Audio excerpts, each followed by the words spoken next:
last time. We now want genuine people who want to be in the house. If you want to make money from politics, know that you are part of this problem. So don't tell us that you're going, listen, this time around, we will make sure that we are everywhere. We will vote, the vote will count, and those who think they will not count it, we will count them. Chairman, please be seated. Please, no, don't stand. Our chairman, distinguished senators that are here, House of Rep members, all the dignitaries, party chairs, and everybody that are here, let me very respectfully stand on all mentioned and existing protocols. Mine is a very simple one. People,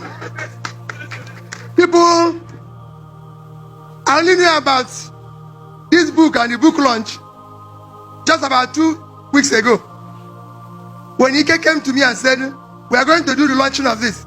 I said, Ike, I told you, I don't want anybody to write anything about me. Or when I finish this thing, he said, this one is just to talk about the election. And he's not asking me for anything. Doesn't want me to do anything for him. All he wants is, if I can come the day they will launch it. I said, are you sure that is the only thing? If it's the only thing, I'll come. So, I'm not part of the writing. I don't know how it's written. I don't know anything about this book except I'm seeing it like the way people are seeing it today. I thank you, Ike, for sitting down to write 200 and something pages. These days, I hardly write. Because by the time you finish doing one page, another trouble have come that what you've written is even minor. So I don't write again. So I thank you. I thank my senior Seloka for intervening. He said I have time to read and write most times if I want to write, I write something halfway and send to him and say, help me to correct and finish this thing. Because like I said, writing here now is difficult. But I thank all of you. And I assure you that all this hard work people are putting up, it will not be in vain.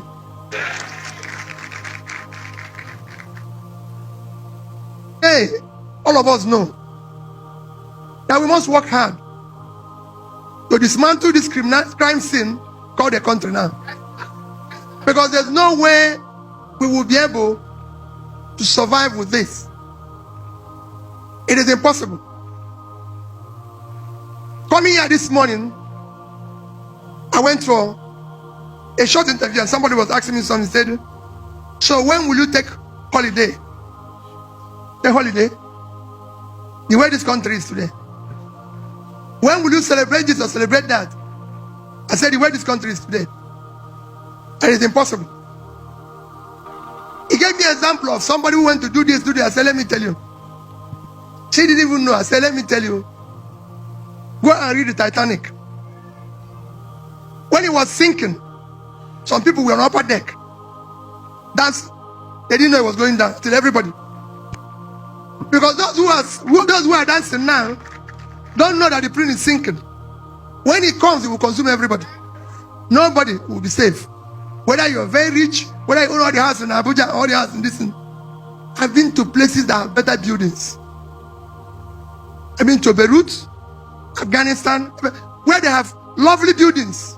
And you see them all destroyed. So when people are now acquiring what they don't need, instead of sacrificing to have peace by having one or two, they think they can have 100. When it starts, you can't carry any.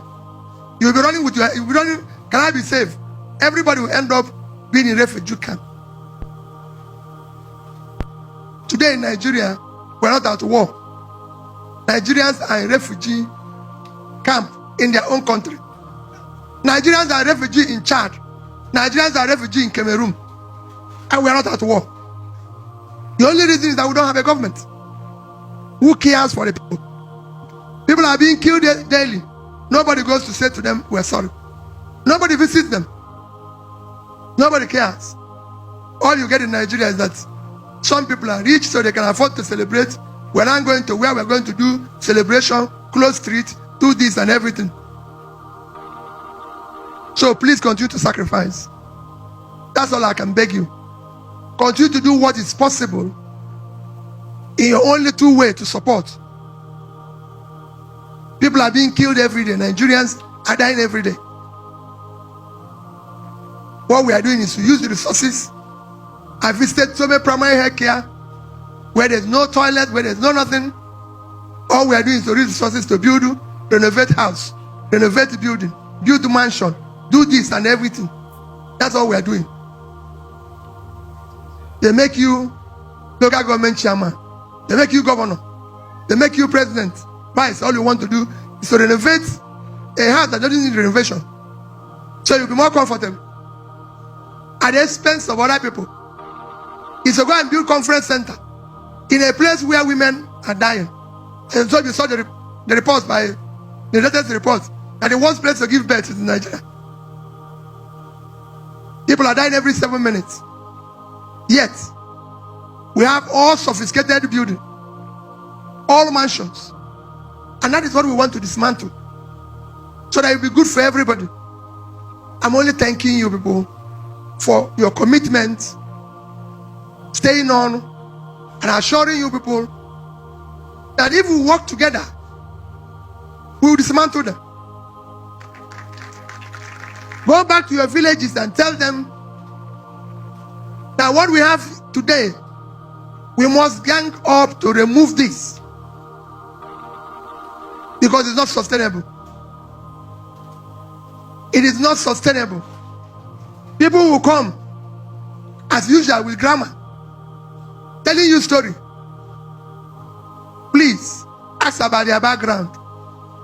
Ask who they are. If they say they serve anywhere, ask them how did they do it? What did they do? So that we'll know how we can fit and fix this country and make it work. So I greet up everybody once more. It is not the idea of making too much speech. I just thank those who are here, who participated in launching the book. Distinguished Senator, I thank all of you for being around. Maybe one of these days we'll continue our politics. But remember, go back and keep telling people, today we have a system that does not care for you, does not care for anybody. Anybody who tells you that the government today is caring for you, or that all those big men are caring for you, is not true. Otherwise, we have millions who are not in school. Otherwise, we don't have millions who don't know where the next meal will come from. Otherwise, we have, like you've seen in some of the things I've mentioned here, that any country, those in government that are richer than those in business, is producing poverty.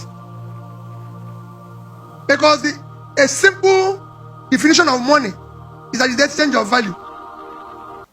So when people are corrupt and stealing money, they're not giving any value back. So they are producing poverty. So we must use our money to purchase value. That is what we are lacking now. And that is why you have people say to me, oh, you said you're going to regularize or devalue the currency or do this. I say, well, listen, in an organized manner. Because if you remove illicit money and the criminal money around, you will be able to get the value at the right space. But because everybody is stealing, pursuing the same dollar, nobody knows the rate. If I have stolen 1 million naira and I go to buy dollar, will I think about the rate? No. Because for me, it's still part of the stealing that I have. So give me any exchange. But if I'm going to exchange value, I'll ask, if I buy dollar this, will I be able to turn it around? But we have huge illicit money pursuing the dollar. So the rate is irrelevant. And that is what we want to dismantle so that it will work.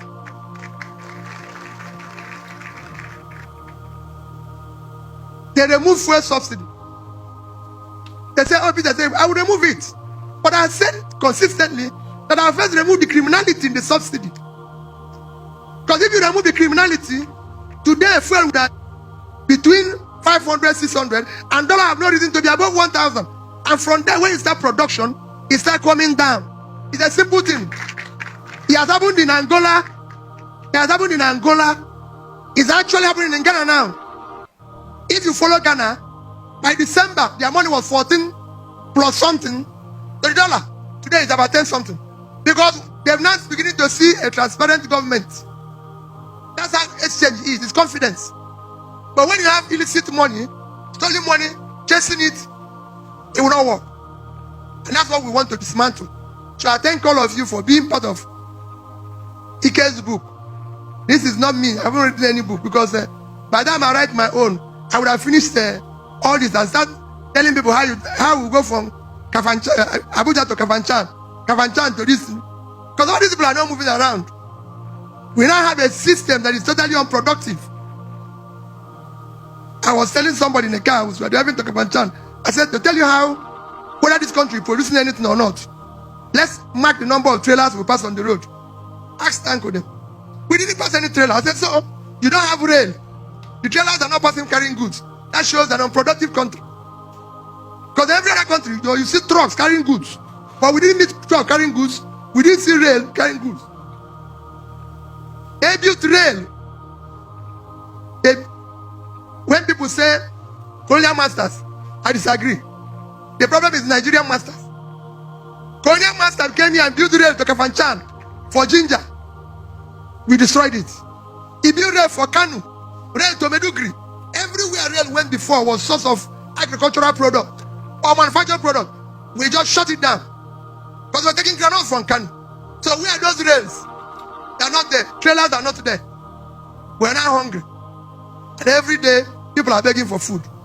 But we have land. Every day, land all over the place.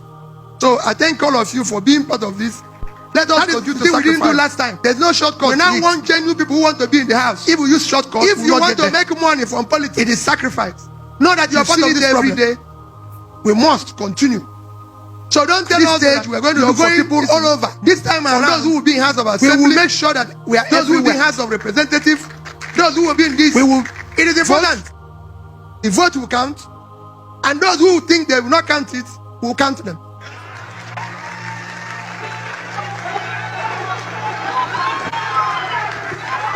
So we will make it work. We will make sure. So we have go back and work hard. We will make it work. Thank you and God bless you.